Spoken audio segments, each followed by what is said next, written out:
तवज्जो फरमाएं। हज़रत अलहाज पीर मियाँ मोहम्मद मकबूल नक्शबंदी अलमारूफ बाजी साहब सजादा नशीन दरबार आलिया यूनसिया नक्शबंदिया कुपवाड़ा कश्मीर, जो गुज़श्ता काफ़ी अरसे से रूहानी सफ़र पर थे, अल्हम्दुलिल्लाह वो पंजाब और कठुआ का रूहानी दौरा बखैरियत मुकम्मल करने के बाद अपनी क़यामगाह दरबार आलिया यूनसिया नक्शबंदिया जम्मू छन्नी वापस तशरीफ़ ले आए हैं। हज़रत बाजी साहब की वापसी से मरीदान किराम और अकीदतमंदों में खुशी की लहर दौड़ गई है। इस मौके पर दरबार से वाबस्ता तमाम मरीदान किराम को मुतल्ला किया जाता है कि वो हस्ब रवायत दुआ, मुलाकात और रूहानी रहनुमाई के लिए हाजिर हो सकते हैं। बाजी साहब कठुआ और पंजाब के दौरे को कामयाबी और खैरियत के साथ मुकम्मल करने के बाद अपनी रिहाइशगाह छन्नी जम्मू वापस पहुंच चुके हैं।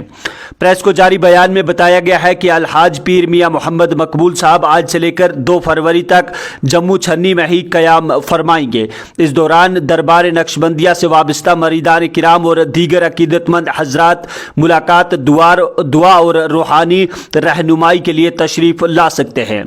दरबार नक्शबंदिया की जानिब से ये भी कहा गया है कि अलहाज पीर मियाँ मोहम्मद मकबूल नक्शबंदी साहिब की मौजूदगी मरीदान किराम के लिए रूहानी फैज़ और रहनुमाई का बायस होगी।